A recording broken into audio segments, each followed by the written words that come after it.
प्यारे बच्चों नमस्कार, जय माता दी। इस वीडियो के अंदर मैं आपको एनसीईआरटी कक्षा 10 विज्ञान का जो चैप्टर नंबर 2 है अम्ल, क्षारक एवं लवण, एसिड बेस एंड साल्ट, तो इस चैप्टर के कंप्लीट जो हैंड रिटन कलरफुल और जो बेस्ट नोट्स हैं वो इस वीडियो के अंदर मैं आपको देने वाला हूं। और इससे पहले मैंने एनसीईआरटी कक्षा 10 विज्ञान का जो चैप्टर नंबर 1 है आपके रासायनिक अभिक्रिया एवं समीकरण, जो केमिस्ट्री का चैप्टर है आपके, वो ऑलरेडी मैं करवा चुका हूं। अगर अभी तक आपने उस चैप्टर के नोट्स अगर अभी तक आपने नहीं पढ़े हैं, नहीं देखे हैं, तो उसका लिंक है वो आपको डिस्क्रिप्शन में मिल जाएगा।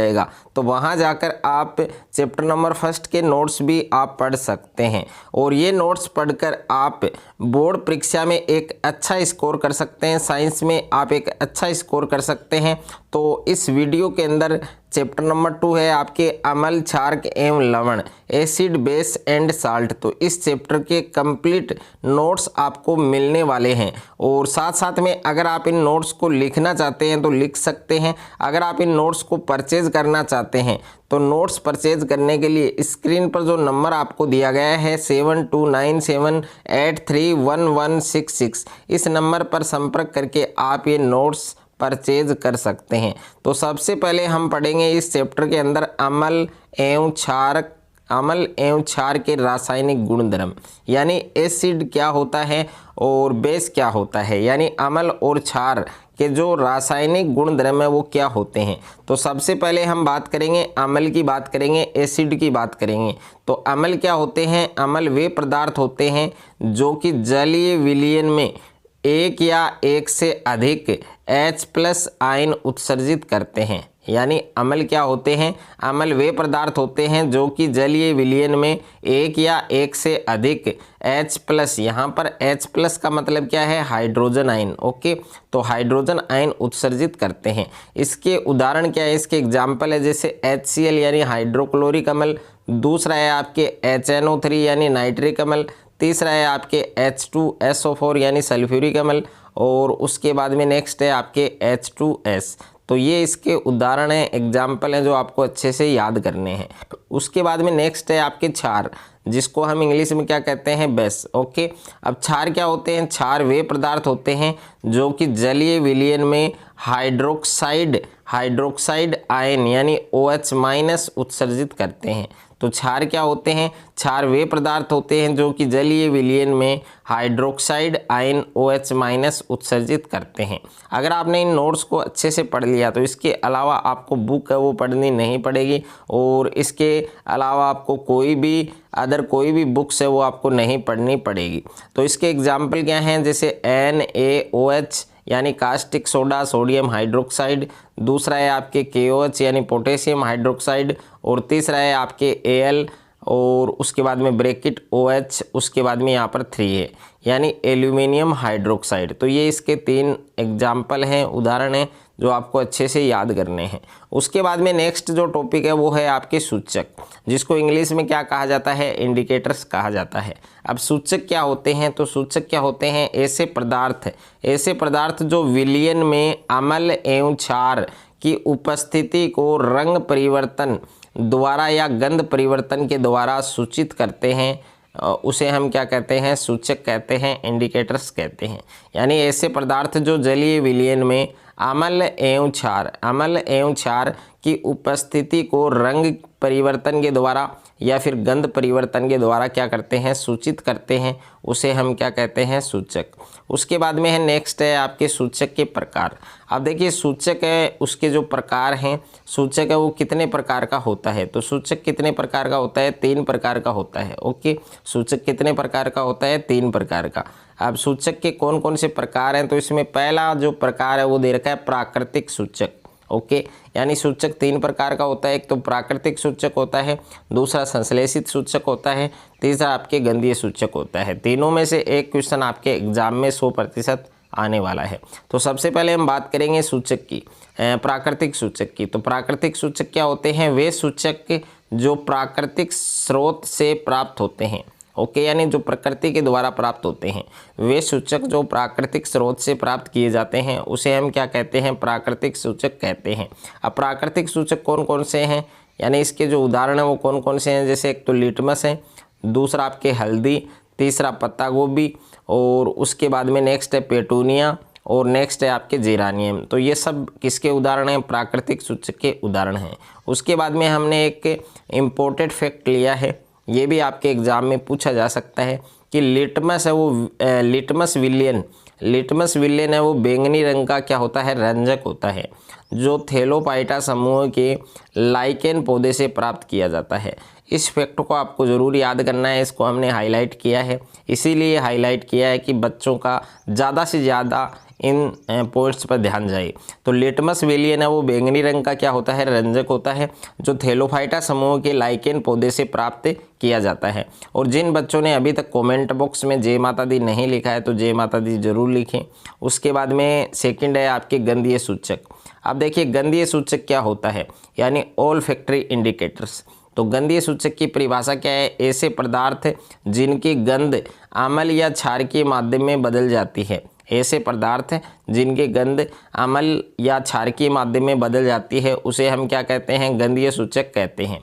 जैसे उदाहरण कौन कौन से? एक तो प्याज है, दूसरा उदाहरण है वेनिला, तीसरा जो उदाहरण है वो है लौंग का तेल, उसके बाद में है आदि। ओके, यानी ऐसे पदार्थ जिनकी गंध अम्ल या क्षार के माध्यम में बदल जाती है उसे हम गंधीय सूचक कहते हैं। इसके उदाहरण हैं प्याज है, वेनिला है, लौंग का तेल है, और उसके बाद में थर्ड दे रखा है आपके संश्लेषित सूचक। अब संश्लेषित सूचक क्या होते हैं? वे सूचक जो रासायनिक रूप से तैयार किए जाते हैं, वे सूचक जो रासायनिक रूप से तैयार किए जाते हैं उसे संश्लेषित सूचक कहते हैं।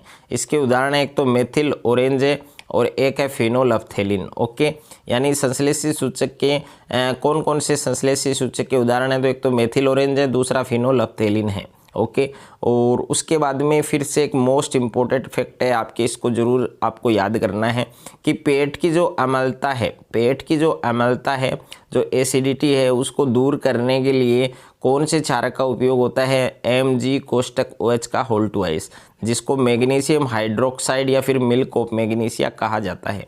पेट की अम्लता है, एसिडिटी है, उसको दूर करने में जो मिल्क ऑफ मैग्नीशियम है या फिर मैग्नीशियम हाइड्रोक्साइड है उसका उपयोग किया जाता है।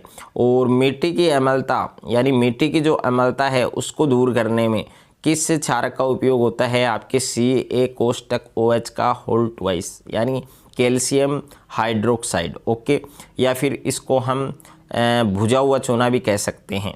तो ये दोनों पॉइंट्स आपको अच्छे से याद करने हैं। उसके बाद में है अम्लों के गुणधर्म, यानी जो अम्ल है, जो एसिड है, उनके कौन कौन से गुण होते हैं? तो इसमें पहला गुण है कि अम्ल है वो स्वाद में क्या होते हैं? खट्टे होते हैं। अम्ल स्वाद में क्या होते हैं? खट्टे। दूसरा है कि अम्ल है वो जल में घुलकर H+ आयन देते हैं, यानी अम्ल है वो जल में पानी में घुलकर कौन सा आयन देते हैं? हाइड्रोजन आयन देते हैं, H+ आयन देते हैं। और तीसरा गुणधर्म है कि अम्ल है वो नीले लिटमस पत्र को क्या कर देते हैं? लाल कर देते हैं। अम्ल का काम क्या है? नीला जो लिटमस पत्र है उसको कैसा करना? लाल करना। और 4 नंबर गुणधर्म है कि इनका जो जलीय विलयन है, अम्ल है, इनका जलीय विलयन विद्युत का क्या करता है? चालन करता है। तो ये अम्ल के 4 गुणधर्म है जो आपको अच्छे से याद करने हैं। उसके बाद में नेक्स्ट है कि क्षारकों के गुणधर्म। अब क्षारक है उनमें कौन कौन से गुण होते हैं? तो इसमें पहला गुण है कि क्षारक है वो स्वाद में कड़वे होते हैं, तीखे होते हैं। और दूसरा गुणधर्म है कि क्षारक है वो जल में घुलकर OH- यानी हाइड्रोक्साइड आयन देते हैं, हाइड्रोक्सिल आयन देते हैं। क्षारक है वो जल में घुलकर पानी में घुलकर कौन सा आयन देते हैं? OH- यानी हाइड्रोक्सिल आयन देते हैं। और तीसरा गुणधर्म है कि क्षारक है वो लाल लिटमस पत्र को क्या कर देते हैं? नीला कर देते हैं। और 4 नंबर गुणधर्म है कि क्षारक छूने पर साबुन के जैसे लगते हैं। जो क्षारक होते हैं वो छूने पर कैसे लगते हैं? साबुन के जैसे लगते हैं। उसके बाद में यहाँ पर नोट है, इम्पोर्टेंट है, इस नोट को भी आपको अच्छे से याद करना है कि H+ आयन के कारण पदार्थ की जो प्रकृति है वो कैसी होगी? अम्लीय होगी। और OH- आयन के कारण पदार्थ की जो प्रकृति है, जो नेचर है, वो कैसी होगी? क्षारीय होगी। इन दोनों पॉइंट्स को भी आपको अच्छे से याद करना है। उसके बाद में है कुछ प्राकृतिक अम्ल, यानी सम नेचुरल एसिड्स। तो यहाँ से ये जो टॉपिक है ये पूरा इम्पोर्टेंट है। यहाँ से एक क्वेश्चन या तो आपको मल्टीपल चॉइस में आ सकता है, या फिर फिल इन द ब्लैंक्स में आ सकता है, या फिर आपके अति लघुतरात्मक में भी आ सकता है, या फिर बड़े मार्क्स में भी ये क्वेश्चन पूछा जा सकता है। अब बड़े मार्क्स में ये क्वेश्चन सम्मिलित करने वाला आएगा, यानी मिलाने वाला क्वेश्चन आएगा। तो इसको पूरा अच्छे से आपको याद करना है। तो सबसे पहले आप देख सकते हैं प्राकृतिक स्रोत हैं और इस साइड में आपके अम्ल हैं। तो सबसे पहले बात करें सिरका, तो सिरका है उसमें कौन सा अम्ल उपस्थित होता है? एसिटिक अम्ल उपस्थित होता है। सिरका क्या होता है? जिसका उपयोग अचार बनाने में किया जाता है। दूसरा है खट्टा दूध या फिर दही बोल सकते हैं। तो इसमें कौन सा अम्ल उपस्थित होता है? लैक्टिक अम्ल। और जो संतरा है उसमें कौन सा अम्ल होता है? सिट्रिक। और नींबू में भी कौन सा अम्ल होता है? सिट्रिक। अब देखिए इसको याद करने का तरीका क्या है? संतरा और नींबू दोनों में एक ही अम्ल है, तो सिट्रिक अम्ल आपको याद रखना है। इमली है तो इमली में कौन सा अम्ल उपस्थित होगा? टार्टरिक अम्ल। और चींटी का जो डंक है वो कौन सा अम्ल स्त्रावित करता है? मेथेनोइक। और टमाटर में कौन सा अम्ल होता है? ऑक्सैलिक अम्ल। और नेटल का जो डंक है वो क्या होता है? मेथेनोइक अम्ल। तो इन सभी को आपको अच्छे से याद करना है। उसके बाद में है अम्लों की धातुओं के साथ अभिक्रिया। ओके, तो कि जब अम्ल धातु के साथ अभिक्रिया करते हैं तो हाइड्रोजन गैस उत्सर्जित होती है। इस बात को याद रखना है कि जब अम्ल है उसकी हम धातु के साथ रिएक्शन करवाते हैं, अभिक्रिया करवाते हैं, तो कौन सी गैस उत्सर्जित होती है? हाइड्रोजन गैस उत्सर्जित होती है, यानी H2 गैस है वो निकलती है। तो देखिए अम्ल, उसके बाद में प्लस धातु और तीर का निशान लवण बनता है, प्लस में हाइड्रोजन गैस उत्सर्जित होती है। अब इसके उदाहरण आप देख सकते हैं, एक है H2SO4 यानी सल्फ्यूरिक अम्ल, ये एक प्रकार का एसिड है, एक प्रकार का अम्ल है। और Zn यानी जिंक है, जस्ता है, वो एक प्रकार की क्या है? धातु। अब इन दोनों की हम रिएक्शन करवाएंगे तो यहाँ पर क्या बनेगा? ZnSO4 बनेगा, यानी जो कि एक प्रकार का क्या है? लवण है, साल्ट है। और प्लस में कौन सी गैस उत्सर्जित हो रही है? यहाँ पर हाइड्रोजन। इसी प्रकार से दूसरा उदाहरण है जिसमें अम्ल हमने लिया है हाइड्रोक्लोरिक अम्ल और धातु हमने क्या लिए? सोडियम। अब इन दोनों की हम रिएक्शन करवाएंगे तो यहाँ पर लवण बनेगा, जिसको हम साधारण नमक कहते हैं, NaCl। प्लस में कौन सी गैस उत्सर्जित हो रही है? H2। तो ये आपको ध्यान रखना है कि जब अम्ल है उसकी हम धातु के साथ रिएक्शन करवाते हैं, अभिक्रिया करवाते हैं, तो कौन सी गैस उत्सर्जित होती है? Hydrogen gas. उसके बाद में देखिए मोस्ट इम्पोर्टेंट है आपके कि दानेदार जिंक के टुकड़े के साथ तनु सल्फ्यूरिक अम्ल की अभिक्रिया और ज्वलन द्वारा हाइड्रोजन गैस की जांच। तो ये इसका नामांकित चित्र है, इसका स्वच्छ डायग्राम है जो आपको बनाना आना चाहिए। ओके, तो यहाँ पर आप देख सकते हैं कि स्टैंड लगा हुआ है और यहाँ पर ये एक प्रखनली है। ये क्या है? एक प्रखनली।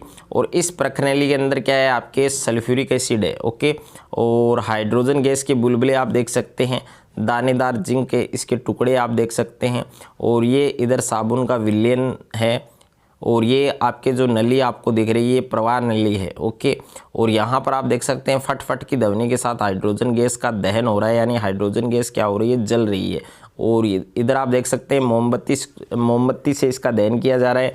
और यहाँ पर जो बुलबुले आप देख सकते हैं हाइड्रोजन से भरे साबुन के बुलबुले। ओके, तो ये डायग्राम आपको अच्छे से बनाना आना चाहिए।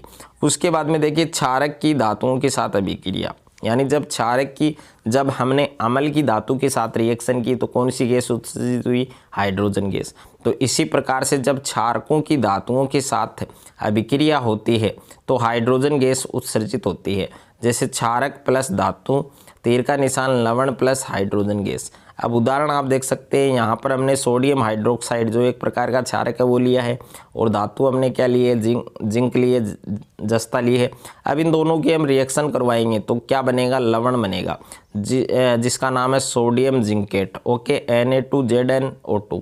और प्लस में कौन सी गैस उत्सर्जित हो रही है? Hydrogen gas. उसके बाद में दूसरी जो धातु है वो हमने लिए Sn प्लस सोडियम हाइड्रोक्साइड के साथ हम रिएक्शन कर रहे हैं तो ये बनेगा Na2SnO2, जिसको हम सोडियम स्टेनाइट कहते हैं। प्लस में कौन सी गैस उत्सर्जित हो रही है? Hydrogen gas. उसके बाद में है अम्लों के साथ, यानी जो एसिड है उनके साथ कार्बोनेट और बाइकार्बोनेट की अभिक्रिया। तो कार्बोनेट तथा बाइकार्बोनेट दोनों ही अम्लों के साथ अभिक्रिया करके कौन सी गैस देते हैं? CO2 और लवण बनाते हैं, ये आपको याद रखना है। तो यहाँ पर हमने एग्जाम्पल लिया है CaCO3, ये कैल्शियम कार्बोनेट है और इसकी हमने अभिक्रिया किसके साथ की है, हाइड्रोक्लोरिक अम्ल के साथ की है। तो ये क्या बनेगा, ये लवण बनेगा CaCl2, प्लस में जल बनेगा, प्लस में CO2 गैस बनेगी। और यहाँ पर 2NaHCO3 ये आपके सोडियम हाइड्रोजन कार्बोनेट है या फिर सोडियम बाइकार्बोनेट है, और या फिर इसको हम बेकिंग सोडा भी कह सकते हैं। तो इसके हमने सल्फ्यूरिक एसिड के साथ रिएक्शन की है, तो ये बनेगा लवण Na2SO4 यानी सोडियम सल्फेट बनेगा, प्लस में क्या बनेगा, जल बनेगा, प्लस में क्या बनेगा, CO2। ये आपको ध्यान रखना है। उसके बाद में है उदासीनीकरण अभिक्रिया, वेरी वेरी इंपॉर्टेंट है। अब देखिए उदासीनीकरण अभिक्रिया क्या होती है कि वह अभिक्रिया जिसमें अम्ल व क्षारक परस्पर अभिक्रिया करके लवण व जल बनाते हैं उसे हम क्या कहते हैं, उदासीनीकरण अभिक्रिया कहते हैं। यानी अम्ल और क्षारक है वो परस्पर अभिक्रिया करके क्या बनाते हैं, लवण और जल बनाते हैं। ऐसी अभिक्रिया क्या कहलाती है, उदासीनीकरण अभिक्रिया कहलाती है। अब इसके दो उदाहरण हैं। सबसे पहले हमने अम्ल क्या लिया है HCl और क्षारक क्या लिया है NaOH। अब इन दोनों की हमने रिएक्शन करवाई तो क्या बना, लवण बना NaCl बना, प्लस में जल बना यानी H2। इसी प्रकार से दूसरा उदाहरण है, उसमें हमने एसिड लिया है, अम्ल लिया है H2SO4 यानी सल्फ्यूरिक अम्ल, और इसकी रिएक्शन हमने करवाई है NaOH के साथ। तो क्या बना, Na2SO4 यानी सोडियम सल्फेट बना जो एक प्रकार का लवण है, प्लस में क्या बना, जल बना। इसी प्रकार से नेक्स्ट आप देख सकते हैं अम्लों के साथ धात्विक ऑक्साइडों की अभिक्रिया, यानी अम्ल है वो धात्विक ऑक्साइड के साथ अभिक्रिया करके क्या बनाते हैं।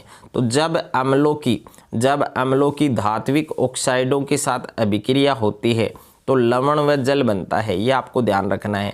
यानी धातु ऑक्साइड के साथ जब अम्ल की अभिक्रिया होती है तो क्या बनता है, लवण और जल बनता है। जैसे CaO कैल्शियम ऑक्साइड, ये एक प्रकार का क्या है, धातु ऑक्साइड है, और अम्ल कौन सा लिया है हमने, HCl। अब इन दोनों की हम रिएक्शन करवाएंगे तो यहाँ पर लवण बनेगा CaCl2, प्लस में क्या बनेगा, जल बनेगा, पानी बनेगा H2O। उसके बाद में है क्षारक के साथ अधात्विक ऑक्साइडों की अभिक्रिया। ये भी आपको अच्छे से याद रखना है कि जब क्षारक अधात्विक ऑक्साइडों के साथ अभिक्रिया करते हैं तो क्या बनाते हैं, लवण और जल बनाते हैं। यानी अधात्विक ऑक्साइड है वो किसके साथ रिएक्शन करते हैं, क्षारक के साथ रिएक्शन करते हैं, अभिक्रिया करते हैं तो लवण और जल बनता है। इसी प्रकार से उदाहरण आप देख सकते हैं CO2, ये एक अधात्विक ऑक्साइड है और इसकी रिएक्शन हमने किसके साथ करी, NaOH के साथ यानी सोडियम हाइड्रोक्साइड के साथ करी। तो इसमें क्या बना, लवण बना यानी Na2CO3 बना, प्लस में जल का सूत्र है H2O यानी जल बना। उसके बाद में नेक्स्ट आप देख सकते हैं इम्पोर्टेंट, ये आपके इफेक्ट है, इसको आपको ज़रूर अच्छे से याद करना है, परीक्षा की दृष्टि से बहुत ही महत्वपूर्ण है कि चूना पत्थर खड़िया और संगमरमर, यहाँ पर तीन दे रखे हैं, एक तो चूना पत्थर दे रखा है, एक खड़िया दे रखा है, एक संगमरमर दे रखा है।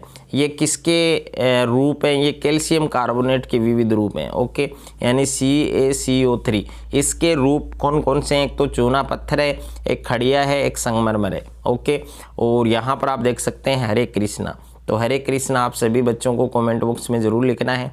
उसके बाद में देखिए पाठ्य पुस्तक के जो प्रश्न हैं, ओके, वो भी हमने लिए हैं जो इम्पोर्टेंट क्वेश्चंस हैं। तो इसमें पहला क्वेश्चन हमने लिया है कि पीतल एवं तांबे के बर्तनों में दही और खट्टे पदार्थ क्यों नहीं रखने चाहिए। यानी पीतल और तांबा एक प्रकार की क्या है, धातु है, और धातुओं के जो बर्तन हैं उनमें दही और खट्टे पदार्थ क्यों नहीं रखने चाहिए।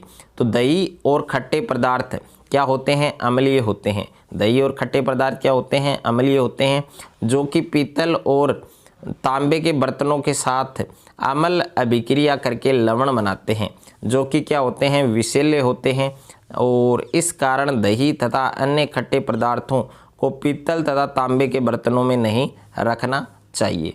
तो ये इसका आंसर होगा जो आपको अच्छे से याद करना है। उसके बाद में है अम्लों और क्षारकों में समानताएं। अब इन दोनों में क्या समानताएं हैं, तो अम्लों और क्षारकों के मध्य कई गुणों में क्या होती हैं, समानताएं होती हैं। तो जैसा कि आप देख सकते हैं कि अम्ल और क्षार दोनों ही जलीय विलयन में आयन देते हैं। सबसे पहले बात करें अम्ल की, तो अम्ल है वो जलीय विलयन में हाइड्रोजन आयन देते हैं। अम्ल जलीय विलयन में कौन सा आयन देते हैं? हाइड्रोजन आयन देते हैं। यहाँ पर एग्जाम्पल आप देख सकते हैं HCl, तो यहाँ पर H प्लस और Cl माइनस, HNO3 है तो H plus NO3 minus. Okay, यानी कौन सा आयन दे रहे हैं? हाइड्रोजन आयन दे रहे हैं। इसी प्रकार से दूसरा आप देख सकते हैं कि जो क्षार होते हैं वो जलीय विलयन में हाइड्रोक्सिल आयन यानी OH माइनस आयन देते हैं। इसके उदाहरण आप देख सकते हैं, एक तो NaOH, ओके, और यहाँ पर बना Na प्लस OH माइनस, और KOH है तो K प्लस OH माइनस। तो यहाँ पर दोनों में आप देख सकते हैं यहाँ पर हाइड्रोक्सिल आयन दे रहे हैं। ओके, तो ये क्या है? ये क्षार हैं। और उसके बाद में मोस्ट इम्पोर्टेंट आपके फैक्ट है यहाँ पर कांजुकतली स्टूडेंट्स के लिए, तो अधात्विक जो ऑक्साइड है, अधात्विक ऑक्साइड हैं वो अम्लीय प्रकृति के होते हैं, और जो धात्विक ऑक्साइड होते हैं वो क्षारीय प्रकृति के होते हैं। इस बात को जरूर याद रखना कि जो अधात्विक ऑक्साइड होते हैं वो कौन सी प्रकृति के होते हैं? अम्लीय प्रकृति के, और जो धात्विक ऑक्साइड होते हैं वो कौन सी प्रकृति के होते हैं? क्षारीय प्रकृति के। तो इस बात को आपको अच्छे से याद रखना है। उसके बाद में नेक्स्ट है आपके क्वेश्चन नंबर 2 दिया गया है कि अम्ल का जलीय विलयन क्यों विद्युत का चालन करता है, यानी अम्ल का जो जलीय विलयन है वो विद्युत का चालन क्यों करता है? तो इसका आंसर देख सकते हैं कि अम्ल के जलीय विलयन में हाइड्रोजन आयन H प्लस उत्पन्न होता है, जो कि विद्युत धारा के प्रवाह के लिए क्या है? उत्तरदायी होते हैं। और ये इसका स्विच डायग्राम है, इसका चित्र है वो आप देख सकते हैं। यहाँ पर सबसे पहले एक बीकर लिया गया है, और इस बीकर में एक 6 वोल्ट की बैटरी से यहाँ पर एक बल्ब संयोजित किया गया है, और ये स्विच है, और इसमें एक कील लगाई गई है। ओके, और इसके अंदर क्या है? तनुकृत अम्लीय विलयन है और एक रबर का कॉर्क है। ओके, तो ये पूरा डायग्राम आपको अच्छे से आना चाहिए। उसके बाद में क्वेश्चन नंबर 3 है कि H प्लस आयन की सांद्रता का विलयन की प्रकृति पर क्या प्रभाव पड़ता है, यानी हाइड्रोजन आयन की जो सांद्रता है उसका विलयन की प्रकृति है, उस जो नेचर है उस पर क्या इफेक्ट पड़ता है? तो हाइड्रोजन आयनों की जो सांद्रता है वो जितनी ज़्यादा होगी, जितनी अधिक होगी, अम्ल है वो उतना ही क्या होगा? प्रबल होगा, उतना ही स्ट्रोंग होगा। उसके बाद में है HCl गैस का निर्माण। तो हाइड्रोक्लोराइड जो गैस है, HCl जो गैस है उसका निर्माण किस प्रकार से होता है? तो आप देख सकते हैं, इसका डायग्राम है जो आपको अच्छे से आना चाहिए। उसके बाद में नेक्स्ट है तनुकरण। अब देखिए तनुकरण क्या होता है? तो तनुकरण की परिभाषा आपको अच्छे से याद करनी है कि जल में अम्ल या क्षारक मिलाने पर आयन की जो सांद्रता है यानी H3O प्लस और OH माइनस में प्रति इकाई आयतन की क्या हो जाती है? कमी हो जाती है। इस प्रक्रिया को क्या कहा जाता है? तनुकरण कहा जाता है। तो तनुकरण की जो डेफिनेशन है, जो परिभाषा है वो आपको अच्छे से याद करनी है। उसके बाद में है pH स्केल। ये बहुत ही महत्वपूर्ण टॉपिक है, इस टॉपिक से एक क्वेश्चन आपके पक्का आने वाला है। ओके, तो pH स्केल क्या होता है कि किसी विलयन में उपस्थित हाइड्रोजन आयन की सांद्रता ज्ञात करने हेतु एक स्केल विकसित किया गया जिसे pH स्केल कहते हैं। यानी किसी विलयन में उपस्थित हाइड्रोजन आयन की सांद्रता ज्ञात करने हेतु एक स्केल है वो विकसित किया गया जिसे pH स्केल कहा जाता है। उसके बाद में नेक्स्ट है कि pH स्केल है जिसमें pH स्केल में P एक जर्मन शब्द यानी पुशांश, जिसको इंग्लिश में पोटेंज कहा जाता है, से बना है, जिसका अर्थ क्या है? शक्ति। ओके, pH स्केल में P किस बात की ओर संकेत करता है? तो P है वो एक जर्मन शब्द है जिसको हम पुशांश कहते हैं, पोटेंज कहते हैं, और जिसका अर्थ क्या है? शक्ति है।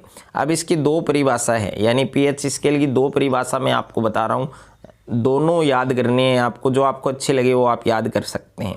तो इसमें पहली परिभाषा क्या है कि हाइड्रोजन आयन की सांद्रता के ऋणात्मक लघु गुणक को हम क्या कहते हैं? pH स्केल कहते हैं।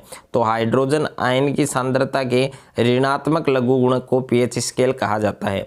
दूसरी परिभाषा क्या है कि किसी विलयन की अम्लता और क्षारकता को दर्शाने के लिए जो स्केल प्रयुक्त किया जाता है उसे हम क्या कहते हैं? pH स्केल कहते हैं। अब ये pH स्केल का चित्र दिया गया, डायग्राम दिया गया है। इसमें H प्लस आयनों की सांद्रता में वृद्धि और इधर H प्लस आयनों की सांद्रता में कमी। ओके, और यहाँ पर देख सकते हैं H प्लस है और यहाँ पर OH माइनस, और ये 0 से लेकर कितने तक है? 14 तक है। ओके, और बीच में उदासीन है। अब देखिए इस बात को आपको समझना है कि यहाँ पर अगर pH का मान 7 है, अगर pH का मान 7 है तो वो क्या होगा, उदासीन होगा। अगर pH का मान 7 से कम है तो वो क्या होगा, अम्लीय प्रकृति का होगा। अगर 7 से ज़्यादा है तो वो कौन सी प्रकृति का होगा, क्षारीय प्रकृति का होगा। ये आपको ध्यान देना है। उसके बाद में देखिए यहाँ पर बहुत ही महत्वपूर्ण यहाँ पर फैक्ट लिया गया है कि पीएच स्केल की जो खोज है, पीएच स्केल की खोज किस वैज्ञानिक ने की, तो पीएच स्केल की खोज है वो सर्वप्रथम सोरेनसन नामक वैज्ञानिक ने की थी। यानी सबसे पहले पीएच स्केल किसने बनाई, सोरेनसन नामक वैज्ञानिक ने बनाई। तो इस बात को जरूर याद करना है आपको। उसके बाद में देखिए यहाँ पर एक नोट है, इम्पोर्टेंट नोट है एग्जाम की दृष्टि से, कि किसी भी उदासीन विलयन के पीएच का मान क्या होता है, 7। किसी भी उदासीन विलयन के पीएच का मान 7 होगा। यदि पीएच स्केल में किसी विलयन का पीएच क्या दे रखा है, यदि पीएच स्केल में किसी विलयन का जो मान है वो 7 से कम है, 7 से कम है तो यह अम्लीय विलयन होगा। और पीएच का मान अगर 7 से 14 तक बढ़ता है तो क्षारीय विलयन होगा। इस बात को याद रखना है। ओके, अब कुछ महत्वपूर्ण विलयन हैं, उनके पीएच मान हमें दे रखे हैं जो एग्जाम की दृष्टि से बहुत ही महत्वपूर्ण है। इनके अलावा आपको किसी भी विलयन का पीएच मान नहीं करना है। जो भी मैं आपको बता रहा हूँ वो सारे मोस्ट हैं। ओके, इनके अलावा कोई भी विलयन का पीएच मान आपसे नहीं पूछा जाएगा। तो जठर रस है उसका पीएच मान कितना होता है, 1.2। नींबू के रस का पीएच मान होता है 2.2। शुद्ध जल जिसको हम आशुद्ध जल बोलते हैं इसका पीएच मान 7 होता है। और मिल्क ऑफ मैग्नीशिया का पीएच मान होता है 10। सोडियम हाइड्रोक्साइड का पीएच मान होता है 14। रक्त का पीएच मान होता है 7.4 और अशुद्ध जल का पीएच मान होता है आपके 7। ये आपको ध्यान रखना है। उसके बाद में बहुत ही महत्वपूर्ण फैक्ट है कि H+ आयन की जो सांद्रता है वो जितनी ज़्यादा होगी, यानी हाइड्रोजन आयन की सांद्रता जितनी ज़्यादा होगी पीएच उतना ही कम होगा। इस बात को ज़रूर याद रखना है आपको। ओके, उसके बाद में नेक्स्ट है कि दैनिक जीवन में पीएच का महत्व है। अब देखिए हमारे लाइफ के अंदर, हमारे जीवन में जो पीएच है उसका क्या महत्व है, तो इस बात को आपको ज़रूर याद रखना है कि हमारे दैनिक जीवन में पीएच का अत्यंत महत्व है। दैनिक जीवन में पीएच के महत्व के कुछ उदाहरण निम्न हैं। तो इसमें पहला उदाहरण है, यहाँ पर कुछ छोटे छोटे क्वेश्चन हैं जो आपके मल्टीपल में जो रिक्त स्थान में इनमें पूछे जा सकते हैं कि हमारे शरीर का पीएच प्रास, हमारे शरीर का पीएच प्रास है वो 7.0 से 7.8 के बीच क्या रहता है, कार्यशील रहता है। और जीवित प्राणियों की सभी जैविक गतिविधियाँ इसी पीएच मान की प्रास में क्या होती हैं, कार्यशील रहती हैं। उसके बाद में सेकंड आपको दे रखा है कि पौधों को एक विशिष्ट पीएच मान की आवश्यकता होती है, यानी जो पेड़ पौधे होते हैं उनको एक विशिष्ट पीएच मान की आवश्यकता होती है। और तीसरा है आपके कि हमारा उद्र, हमारा जो पेट है वो एक हाइड्रोक्लोरिक अम्ल यानी HCl उत्पन्न करता है और यह अम्ल हमारे उद्र को हानि पहुँचाए बिना हमारे भोजन के पाचन में क्या करता है, हेल्प करता है। और अपच होने पर हमारे उदर में अधिक मात्रा में HCl उत्पन्न होता है जिससे पेट दर्द और जलन का क्या होता है, अनुभव होता है। उसके बाद में नेक्स्ट है कि मुंह के पीएच का मान, मुंह के पीएच का मान 5.5 से कम होने पर दांतों का जो इनेमल है जिसको हम दंतवल्क कहते हैं वो संक्षारित होने लगता है। और दांतों का जो इनेमल है वो कैल्शियम फास्फेट से बना होता है। दांतों का इनेमल है जो दंतवल्क है वो कौन से पदार्थ का बना होता है, कैल्शियम फास्फेट का बना होता है जो कि शरीर का सबसे कठोर पदार्थ माना जाता है। उसके बाद में नेक्स्ट है कि मधुमक्खी का डंक, मधुमक्खी का डंक एक अम्ल छोड़ता है जिसके कारण दर्द और जलन का अनुभव होता है। और डंक मारे गए अंग में बेकिंग सोडा जैसे दुर्बल क्षारक के उपयोग से क्या मिलता है, आराम मिलता है। यानी मधुमक्खी का डंक वो एक अम्ल छोड़ता है, उस अम्ल का नाम क्या है, मेथेनोइक अम्ल, जिसके कारण क्या होता है, दर्द होता है और जलन होती है। और डंक मारे गए अंग में अगर हम बेकिंग सोडा जैसे दुर्बल क्षारक का उपयोग कर लें तो इससे आराम मिल सकता है। उसके बाद में नेक्स्ट है आपके यहाँ पर बहुत ही महत्वपूर्ण फैक्ट है, इसको अच्छे से याद करना है कि अपच का उपचार करने के लिए किस औषधि का उपयोग किया जाता है, एंटासिड। यह आपको ध्यान रखना है कि अपच का उपचार करने के लिए किस औषधि का उपयोग किया जाता है, एंटासिड औषधि का उपयोग किया जाता है। और जिन स्टूडेंट्स ने अभी तक कमेंट बॉक्स में जय माता दी नहीं लिखा है तो एक बार जय माता दी जरूर लिखें। उसके बाद में है एसिड रेन यानी अम्लीय वर्षा। अब अम्लीय वर्षा क्या होती है कि वर्षा के जल की पीएच मान अगर 5.6 से कम हो जाती है तो वह वर्षा क्या कहलाती है, अम्लीय वर्षा कहलाती है। अम्लीय वर्षा के कुप्रभाव, ये एग्जाम में ये क्वेश्चन बार बार आ चुका है कि अम्लीय वर्षा किसे कहते हैं, अम्लीय वर्षा की परिभाषा लिखिए या अम्लीय वर्षा के कुप्रभाव बताइए। तो अम्लीय वर्षा के कौन कौन से कुप्रभाव है, इसमें पहला कुप्रभाव है कि अम्लीय वर्षा का जल जब नदी में प्रवाहित होता है, बहता है, तो नदी के जल के पीएच का मान वो क्या हो जाता है, कम हो जाता है। और ऐसी नदी में जलीय जो जीवधारी हैं उनकी उत्तरजीविता है, उनका रहना है वो क्या हो जाता है, कठिन हो जाता है। उसके बाद में दूसरा दे रखा है आपके, दूसरा कुप्रभाव है कि अम्लीय वर्षा के कारण, अम्लीय वर्षा के कारण संगमरमर से बना ताजमहल है वो काला पड़ने लगा है, क्योंकि कैल्शियम कार्बोनेट CaCO3 वर्षा में उपस्थित अम्ल से क्या कर लेता है, क्रिया कर लेता है।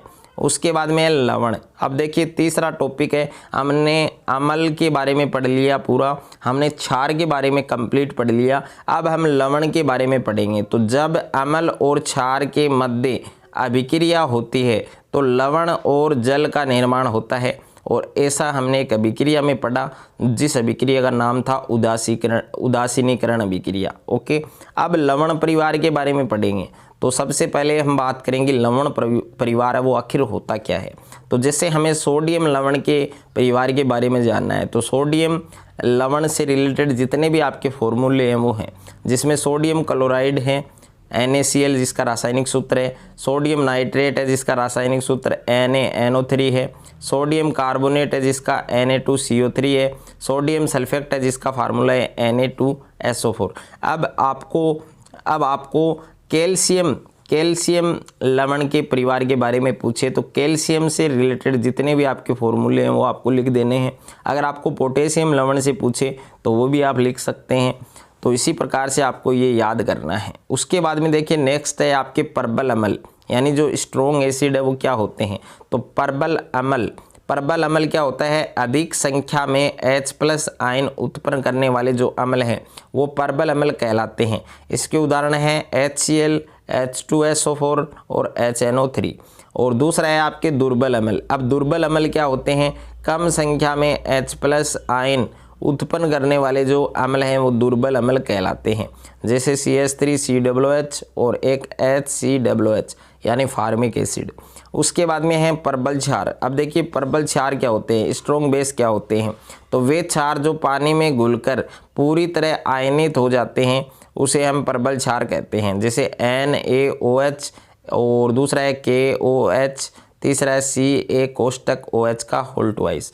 उसके बाद में दुर्बल क्षार। अब दुर्बल क्षार क्या होते हैं, वे क्षार जो पानी में घुलकर पूरी तरह आयनित नहीं होते उन्हें हम क्या कहते हैं, उन्हें हम दुर्बल क्षार कहते हैं, जैसे NH4OH यानी अमोनियम हाइड्रोक्साइड जिसे हम नौसाधार भी कहते हैं, और MgOH का होल ट्वाइस यानी मिल्क ऑफ मैग्नीशिया, और एल्यूमिनियम हाइड्रोक्साइड। ये तीनों उदाहरण किसके हैं, ये दुर्बल क्षार के हैं जो आपको अच्छे से याद करने हैं। उसके बाद में देखिए एक नोट है, यहाँ पर इस नोट को जरूर पढ़ना है कि प्रबल अम्ल और प्रबल क्षारक के लवण के पीएच का मान वो कितना होता है, 7 होता है। एक तो प्रबल अम्ल और एक प्रबल क्षारक, इन दोनों के लवण का जो पीएच मान है वो 7 होता है, और ये किस प्रकृति के होते हैं, उदासीन प्रकृति के होते हैं। जबकि प्रबल अम्ल और दुर्बल क्षारक के लवण के पीएच का मान है वो 7 से कम होता है, अर्थात ये कौन सी प्रकृति के होते हैं, अम्लीय। और प्रबल क्षारक और दुर्बल अम्ल के लवण के पीएच का मान है वो 7 से अधिक होता है, और ये कौन सी प्रकृति के होते हैं, क्षारकीय प्रकृति के होते हैं। उसके बाद में नेक्स्ट है साधारण नमक से रसायन। अब देखिए साधारण नमक के बारे में आपने पढ़ा होगा, NaCl के बारे में आपने पढ़ा होगा। तो साधारण नमक है वो एक उदासीन लवण है जो कि सोडियम हाइड्रोक्साइड और हाइड्रोक्लोरिक अम्ल के विलयन की अभिक्रिया से क्या होता है, उत्पन्न होता है। अब साधारण नमक किससे बनाया जाता है, साधारण नमक बनने वाले जो साधारण नमक है वो किससे बनाया जाता है, तो एक तो सोडियम हाइड्रोक्साइड है NaOH, और दूसरा है आपके हाइड्रोक्लोरिक अम्ल यानी HCl। ओके, साधारण नमक हमारे दैनिक उपयोग के कई पदार्थों जैसे सोडियम हाइड्रोक्साइड, बेकिंग सोडा और वॉशिंग सोडा आदि के लिए एक महत्वपूर्ण कच्चा पदार्थ है। और साधारण नमक से हम निम्न पदार्थ है वो प्राप्त कर सकते हैं। तो साधारण नमक का रासायनिक सूत्र है NaCl। ये आपको ज़रूर याद रखना है कि साधारण नमक है उसका रासायनिक सूत्र क्या है, NaCl, जिसको सोडियम क्लोराइड कहा जाता है। अब सबसे पहले हम बात करेंगे, एक नंबर पर है आपके सोडियम हाइड्रोक्साइड, जिसको कास्टिक सोडा भी कहा जाता है। तो सोडियम क्लोराइड के जलीय विलयन में विद्युत धारा प्रवाहित करने पर यह वियोजित होकर अपघटित होकर सोडियम हाइड्रोक्साइड उत्पन्न करता है। और ऐसी प्रक्रिया क्या कहलाती है, क्लोर क्षार प्रक्रिया कहलाती है। यानी सोडियम क्लोराइड के जलीय विलयन में विद्युत धारा प्रवाहित करने पर यह वियोजित होकर अपघटित होकर सोडियम हाइड्रोक्साइड NaOH उत्पन्न करता है। और ऐसी प्रक्रिया क्या कहलाती है, क्लोर क्षार प्रक्रिया कहलाती है। अब इसका उदाहरण आप देख सकते हैं 2NaCl + 2H2O। ओके, यानी सोडियम क्लोराइड के जलीय विलयन में, ये जलीय विलयन है, और इस जलीय विलयन में हम क्या करेंगे, विद्युत धारा प्रवाहित करेंगे। और विद्युत धारा प्रवाहित करने के बाद ये वियोजित होकर क्या बनाएगा, सोडियम हाइड्रोक्साइड बनाएगा, प्लस में Cl2 बनाएगा, प्लस में H2 बनाएगा। तो ये आपको ज़रूर याद रखना है। उसके बाद में नेक्स्ट है कि सोडियम हाइड्रोक्साइड का रासायनिक सूत्र क्या है, NaOH, और इसे हम कास्टिक सोडा भी कहते हैं। इस बात को, इस फैक्ट को आपको ज़रूर याद करना है, बहुत ही महत्वपूर्ण फैक्ट है, इसीलिए हमने इसको हाईलाइट किया है। उसके बाद में देखिए सोडियम हाइड्रोक्साइड के उपयोग। तो इसमें पहला उपयोग है कि बॉक्साइड के धातुक्रम में उपयोग होता है। दूसरा उपयोग है कि पेट्रोलियम के शोधन में उपयोग होता है। तीसरा है कि प्रयोगशाला अभिकर्मक के रूप में किया जाता है। 4 नंबर है कि साबुन, कागज़ और सिल्क उद्योग में किया जाता है। तो ये 4 उपयोग भी आपको अच्छे से याद करने हैं। उसके बाद में देखिए दूसरा है, 2 नंबर है आपके विरंजक चूर्ण, जिसको हम ब्लीचिंग पाउडर कहते हैं। तो इसे ब्लीचिंग पाउडर भी कहा जाता है। इसका रासायनिक सूत्र क्या होता है, CaOCl2। और शुष्क भुजा हुआ चूना, जिसका फार्मूला है Ca⁻OH का होल ट्वाइस। और क्लोरीन की क्रिया, यानी एक तो भुजा हुआ चूना और एक क्लोरीन, दोनों आपस में क्रिया करेंगे तो क्या बनाएगा, क्या बनेगा, आपके विरंजक चूर्ण बनेगा, यानी ब्लीचिंग पाउडर बनेगा। और इसका उदाहरण आप देख सकते हैं Ca⁻OH का होल ट्वाइस। ये भुजा हुआ चूना है और ये आपके क्लोरीन गैस है। तो दोनों की रिएक्शन करवाएंगे, अभिक्रिया कराएंगे तो क्या बना, यहाँ पर विरंजक चूर्ण बना, यानी ब्लीचिंग पाउडर बना। और इसके उपयोग कौन कौन से हैं, तो विरंजक चूर्ण का पहला उपयोग है कि पीने वाले जल को जीवाणु मुक्त व रोगाणु मुक्त करने में। दूसरा उपयोग है कि वस्त्र उद्योग में विरंजक के रूप में। तीसरा है प्रयोगशाला अभिकर्मक के रूप में। 4 नंबर है कागज़ उद्योग में विरंजक के रूप में। तो ये 4 उपयोग आपको ज़रूर याद करने हैं। थर्ड आपके दे रखा है baking soda. Okay, baking soda है, इसे सोडियम हाइड्रोजन कार्बोनेट या सोडियम बाइकार्बोनेट भी कहा जाता है। और इसका रासायनिक जो सूत्र है वो NaHCO3 होता है। और कच्चे पदार्थों में सोडियम क्लोराइड का उपयोग करके इसका निर्माण किया जाता है। एग्जाम्पल आप देख सकते हैं NaCl + H2O + CO2 + NH3। तो क्या बना, NH4Cl बना, यानी अमोनियम क्लोराइड बना, प्लस में NaHCO3 बना, यानी सोडियम हाइड्रोजन कार्बोनेट। और उसके बाद में देखिए सोडियम हाइड्रोजन कार्बोनेट या फिर बेकिंग सोडा या फिर सोडियम बाइकार्बोनेट, इन सब के उपयोग क्या हैं, तो इसमें पहला उपयोग है स्वादिष्ट खस्ता पकौड़े बनाने में। तो देखिए जो घर पर हम पकौड़े बनाते हैं तो उसमें भी हम बेकिंग सोडा का उपयोग करते हैं। दूसरा है पेट की अम्लता को दूर करने में। तीसरा है कि इसका उपयोग सोडा अम्ल अग्निशामक यंत्र में किया जाता है। 4 नंबर है सोडा वाटर या सोडा युक्त शीतल पेय बनाने में। तो इन सभी में बेकिंग सोडा है उसका उपयोग किया जाता है। उसके बाद में देखिए बहुत ही महत्वपूर्ण यहाँ पर फैक्ट है कि कठोर जल को मृदु करने के लिए धावन सोडा जैसे सोडियम यौगिक का उपयोग किया जाता है। यानी कठोर जल को मृदु करने के लिए किस सोडे का उपयोग किया जाता है या फिर किस सोडियम यौगिक का उपयोग किया जाता है, धावन सोडा। और नेक्स्ट है आपके धोने का सोडा या फिर धावन सोडा, 4 नंबर है। तो इसे धावन सोडा भी कहा जाता है और इसका रासायनिक सूत्र है Na2CO3 10H2।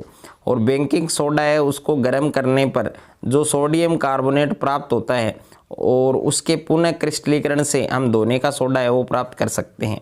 एग्जाम्पल दे रखा है Na2CO3 यानी सोडियम कार्बोनेट + 10H2O। और उसके बाद में तीर का निशान Na2CO3 10H2। और इसके उपयोग कौन कौन से हैं, तो इसके 4 उपयोग दे रखे हैं। इसका पहला उपयोग है कि इसका उपयोग कांच, साबुन तथा कागज उद्योग में होता है। दूसरा है कि इसका उपयोग घरों में साफ सफाई के लिए होता है। तीसरा है कि प्रयोगशाला अभिकर्मक के रूप में होता है। 4 नंबर है कि जल की स्थायी कठोरता को हटाने में धोने का जो सोडा है, धावन सोडा, इसका उपयोग किया जाता है। उसके बाद में है क्रिस्टलन का जल हटाना। तो क्रिस्टलन का जल हटाना, इसका ये नामांकित चित्र दे रखा है, स्वच्छ डायग्राम दे रखा है जो आपको अच्छे से बनाना है। ओके, यहाँ पर आप देख सकते हैं एक बर्नर लगा हुआ है और ये आपकी क्या है, इसके अंदर जल की बूंदें हैं और ये आपके कौंथन नली है और प्रख नली पकड़ने वाला चिमटा यहाँ पर दे रखा है। और उसके बाद में कॉपर सल्फेट के क्रिस्टल इसमें दिखाई दे रहे हैं, तो ये आपको ज़रूर बनाना है। उसके बाद में देखिए कॉपर सल्फेट है जिसको नीला थोथा भी कहा जाता है। इसका रासायनिक सूत्र है CuSO4 5H2 जो आपको अच्छे से याद रखना है। ओके, हारे का सहारा बाबा खाटू श्याम हमारा, तो ये लाइन आपको जरूर कमेंट बॉक्स में लिखनी है, सभी बच्चों को लिखनी है। उसके बाद में देखिए क्रिस्टलन का जल। अब क्रिस्टलन का जल क्या होता है, वेरी वेरी इंपॉर्टेंट है, काफ़ी बार एग्जाम में आ चुका है। तो क्रिस्टलन का जल क्या होता है कि लवण के एक सूत्र इकाई में जल के निश्चित अणुओं की जो संख्या है उसको हम क्या कहते हैं, क्रिस्टलन का जल कहते हैं। और इसके उदाहरण कौन कौन से हैं, यानी ऐसे यौगिक, ऐसे पदार्थ जिनमें क्रिस्टलन का जल पाया जाता है।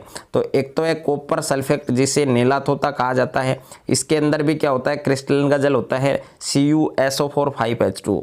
उसके बाद में जिप्सम है, तो जिप्सम में भी होता है CaSO4 2H2। और प्लास्टर ऑफ पेरिस जिसका रासायनिक सूत्र है CaSO4 ½ और धोने का जो सोडा है इसका फार्मूला है Na2CO3 10H2। तो ये 4 एग्जाम्पल ऐसे हैं जिनमें क्रिस्टलन का जल उपस्थित होता है। उसके बाद में 5 नंबर है आपके लास्ट टॉपिक है प्लास्टर ऑफ पेरिस। अब देखिए प्लास्टर ऑफ पेरिस क्या होता है, तो प्लास्टर ऑफ पेरिस का रासायनिक सूत्र है CaSO4 ½ होता है। और जिप्सम को 373 केल्विन पर गर्म करने पर यह जल के अणुओं का त्याग कर कैल्शियम सल्फेट, अर्धहाइड्रेट और हेमीहाइड्रेट बनाता है। इसे हम क्या कहते हैं, प्लास्टर ऑफ पेरिस कहते हैं। अब प्लास्टर ऑफ पेरिस है उसकी जल के साथ अभिक्रिया, अगर हमें प्लास्टर ऑफ पेरिस की जल के साथ रिएक्शन करनी है तो ये प्लास्टर ऑफ पेरिस दे रखा है और ये दे रखा है जल, इन दोनों की जब हम रिएक्शन करवाएंगे तो क्या बनेगा, जिप्सम बनेगा। ओके, यानी CaSO4 2H2 बनेगा जो जिप्सम का फार्मूला है। यानी प्लास्टर ऑफ पेरिस है उसकी जब हम जल के साथ रिएक्शन करवाते हैं, जल के साथ अभिक्रिया करवाते हैं तो क्या बनता है, जिप्सम। उसके बाद में प्लास्टर ऑफ पेरिस के उपयोग, तो इसका पहला उपयोग दे रखा है कि इसका उपयोग खिलौने बनाने में किया जाता है। दूसरा दे रखा है कि इसका उपयोग डॉक्टरों द्वारा टूटी हुई जो हड्डियां हैं उनको सही जगह पर स्थिर करने हेतु किया जाता है। तीसरा है दंत चिकित्सा में किया जाता है। और 4 नंबर है मूर्तियां बनाने में या फिर चौक बनाने में या फिर सजावटी सामान है उनको बनाने में। तो ये 4 उपयोग दे रखे हैं जो आपको अच्छे से याद करने हैं। तो बाकी जो चैप्टर नंबर 2 है आपके अम्ल, क्षार और लवण यानी एसिड, बेस एंड साल्ट, इस चैप्टर के कंप्लीट हैंड रिटन, कलरफुल और बेस्ट नोट्स मैंने इस वीडियो के अंदर आपको दिए हैं। अगर आपको ये नोट्स अच्छे लगे, अगर आपको ये वीडियो अच्छा लगे तो वीडियो को आप ज़्यादा से ज़्यादा शेयर करें, ज़्यादा से ज़्यादा वीडियो को लाइक करें। और चैनल पर आप नए हैं तो चैनल को आप सब्सक्राइब कर लीजिए और साथ में नोटिफिकेशन बेल को प्रेस कर लीजिए।